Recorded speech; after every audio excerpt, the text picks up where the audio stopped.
अगर तुम भी हफ्ते में 2 रात को बैठ के ऐसे सोचने लग जाते हो ना कि मेरे जीवन में क्या हो रहा है, मैं तो हर चीज़ में कन्फ्यूज़ हूँ और ये जो अंदर ही बड़बड़ चल रही है दिमाग में, ये आखिर है क्या? तो चलो एक बार बैठ के इसको ध्यान से देख लेते हैं और इसका सॉल्यूशन भी ढूँढ ही लेते हैं। देखो, तुम्हारी ओवरथिंकिंग का सबसे बड़ा कारण जो हो सकता है ना, उसमें एक तो तुम्हें पता है कि तुम जिस करियर में हो ना, वो करियर तुमने नहीं चुना और वो करियर झूठा है। उसमें तुम सिर्फ चोरी कर पाते हो और तुम अपनी ईमानदारी से काम नहीं कर पाते।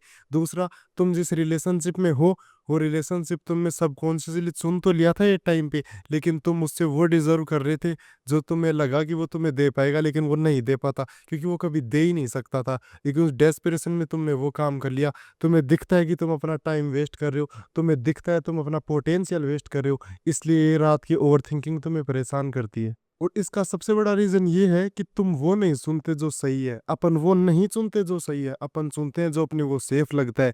फिर अपन इसको डेस्टिनी का नाम दे देंगे, इसको टाइमिंग का नाम दे देंगे, इसको अपनी मजबूरी का नाम दे देंगे और उन चीज़ों का नाम दे देंगे जिससे अपन दूसरे को ब्लेम कर पाए। लेकिन रात को जब तुम अकेले रहते हो, तब है ना, तब जो आत्मा है वो तुमसे बात करती है कि अब बताओ, क्योंकि अंदर ही अंदर तुम्हें पता है कि तुम्हारा फाइनल डिसीजन था वो, तुमने चुना है जानबूझ के ये जीवन। तुम सोचते हो कि तुम्हें हर चीज पे कंट्रोल चाहिए, तुम एक मैन बनना चाहते हो, लेकिन सच बताओ, अगर तुम अपने सोसाइटी से, अपने पेरेंट्स से, इन सब से कंट्रोल ले लोगे तो तुम ब्लेम किसको कर पाओगे?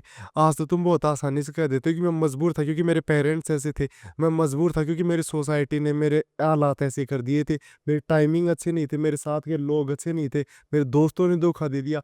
आज तो तुम उन सबको ब्लेम कर देते हो, लेकिन तुम कंट्रोल भी चाहते हो ना फिर उसी टाइम। तुम मेरे को ऐसे बता दो कि अगर तुम कंट्रोल मिल जाएगा, तुम ब्लेम किसको कर पाओगे? फिर तो सारी रिस्पॉन्सिबिलिटी तुम्हारी आ जाएगी ना। इसलिए कंट्रोल को तुम फैंटेसाइज कर सकते हो, सिर्फ कंट्रोल लेने में और रिस्पॉन्सिबिलिटी लेने में हिम्मत रखती है जो थी भी तुम्हारे अंदर एक टाइम पे। लेकिन हार्ड ट्रूथ जो तुमसे तुम्हारी रिस्पॉन्सिबिलिटी मानता था, तुमने उसको बहुत नीचे दबा दिया स्वीट लाइज के चक्कर में कि हाँ, ये लड़की परफेक्ट है मेरे लिए, हाँ ये करियर अच्छा है मेरे लिए क्योंकि इसमें अच्छा स्कोप है, इसमें अच्छे पैसे हैं। तुमने अपना जीवन खराब कर लिया अपने रॉन्ग डिसीजंस की वजह से। फिर चाहे से तुम किसी पे भी ब्लेम कर लो आज। चलो ठीक है, अगर ब्लेम करने से कुछ होता तो मैं तो मना ही नहीं करता तुम्हें कि अच्छी बात है तुम्हें ब्लेम करना है कर लो, लेकिन उससे कुछ नहीं होगा, उससे कुछ नहीं होगा। जो हार्ड ट्रूथ तुमसे एक्शन की डिमांड करता था, तुमने इतनी आसानी से साइड लाइन कर दिया उन्हें। तुम अपने पेरेंट्स को खुश करने के लिए ये करियर ले रहे हो, लेकिन तुम खुद ही खुश नहीं हो तो तुम अपने पेरेंट्स की कुछ ऐसा कैसे एक्शन ले पाओगे जिससे वो खुश हो जाए? और ये बात तुम्हें अंदर ही अंदर पता है कि तुम्हारे पेरेंट्स खुश नहीं है क्योंकि तुम खुद भी खुश नहीं हो। फिर क्यों ये हौसलापन रख रहे हो? क्यों अपने सर पे बैगेज रख रखे हो? कल सुबह उठ के वापस उसी काम पे चले जाओगे जिस काम से तुम्हें नफरत है। और तुम्हें फेलियर से डर नहीं लगता है, मेरे को भी पता है तुम फेलियर से नहीं डरते हो, तुम्हारे अंदर पोटेंशियल है, तुम्हें पता है। तुम सोचते हो कि तुम ऑर्डिनरी ना रह जाओ, तुम साधारण जीवन ना जीने के लिए तड़प जाओ, तुम्हारा साधारण मीडियोक्रिटी में जीवन नहीं चला जाए, और इस डर के कारण तुम एक्शन नहीं ले पाए रे।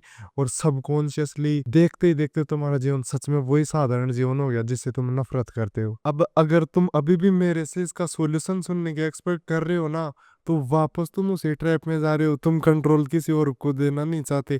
तुम सोच रहे हो कि मैं तुम्हें कुछ बता दूं, कल को तुम मेरे को ब्लेम कर पाओ। अरे खुद की कहानी खुद लिखो। वो मूवी देखने के लिए थोड़ी थी तमाशा, वो सीखो भी तो सही उससे।